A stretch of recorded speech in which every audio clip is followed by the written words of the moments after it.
14h-16h, Brigitte Lahaie, Sud Radio. Nous sommes avec Samuel Doc et le fil rouge évidemment de cette émission, c'est ce joli livre sorti chez Plon, L'enfant thérapeute, où vous racontez votre parcours d'enfant et d'adulte évidemment. Bonjour Florence. Bonjour. Merci d'être avec nous Florence. Merci. Je vous appelle aujourd'hui pour partager un petit peu ce que j'ai vécu, que ce que je continue de vivre. Donc j'ai mon papa et ma maman, et j'ai une maman surtout que j'ai beaucoup tenté de protéger, un petit peu comme si c'était moi la maman.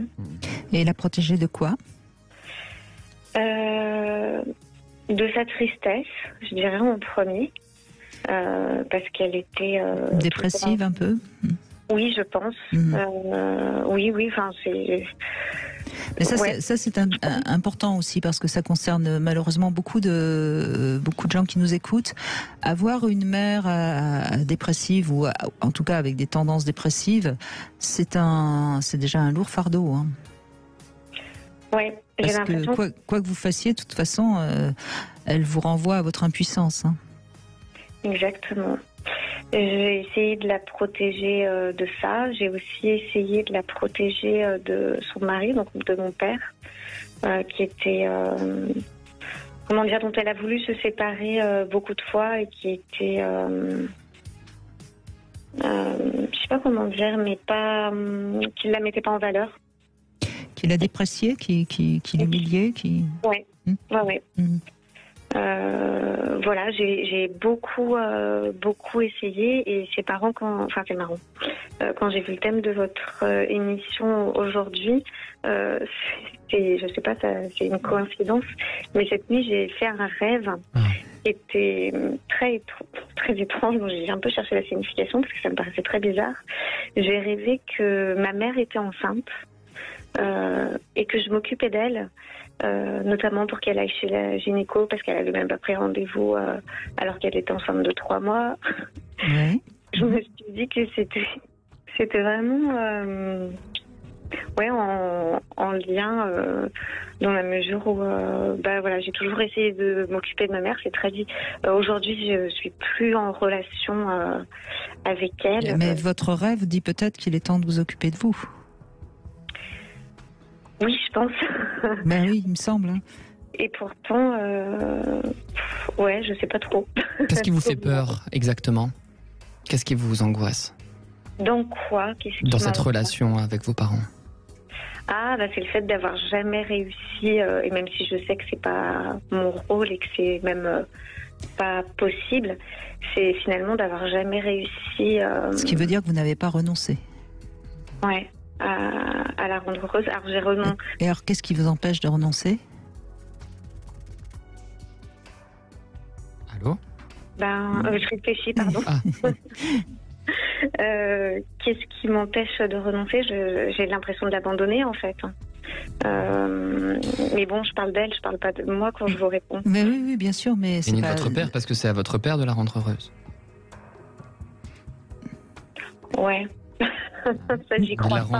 Non mais voyez à quel point, tant que vous ne renoncerez pas à essayer de l'aider, vous ne pourrez pas vous aider.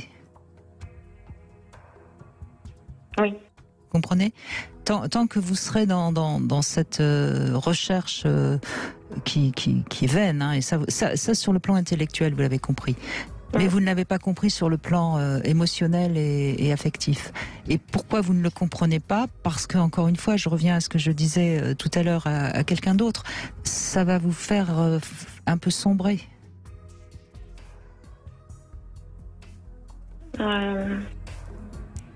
Et c'est pour ça que... Je comprends pas tellement pourquoi, mais parce que là, vous avez une mission de vie.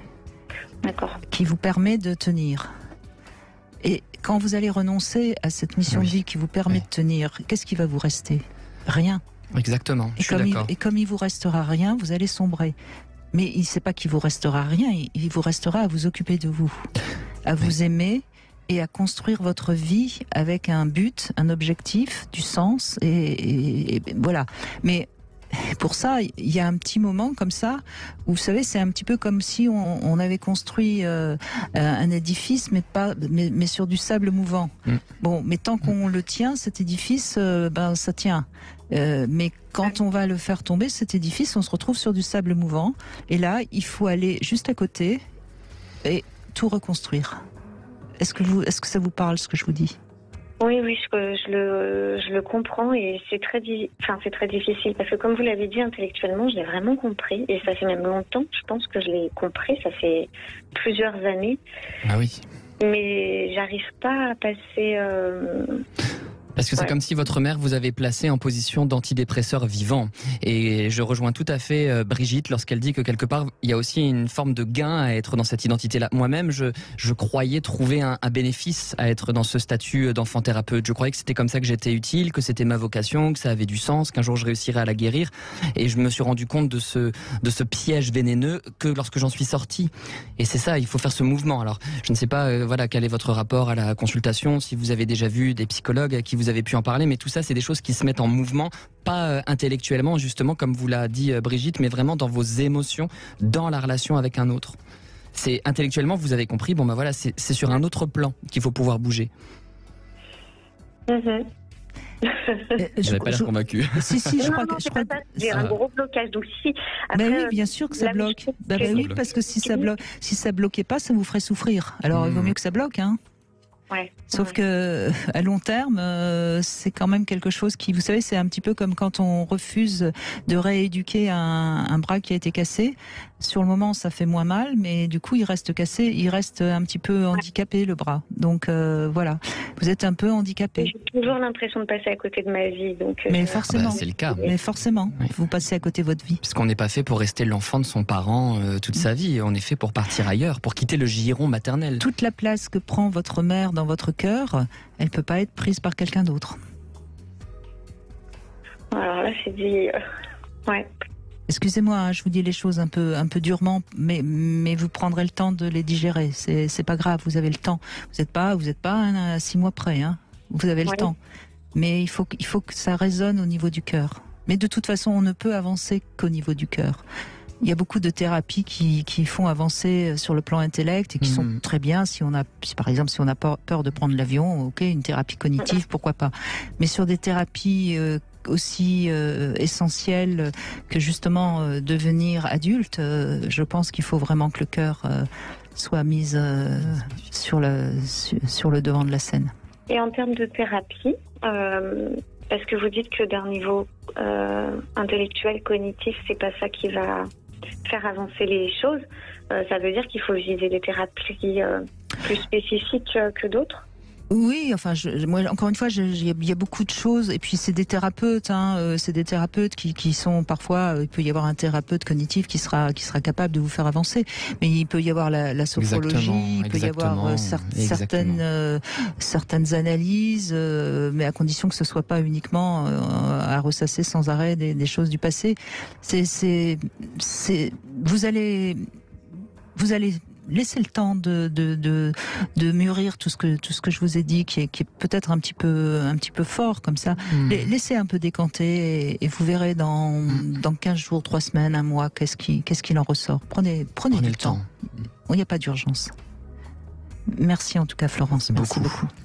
On va continuer avec le Love Conseil du jour. On va tester un coffret Saint-Valentin et puis on donnera la parole ensuite à Caroline qui nous a rejoint.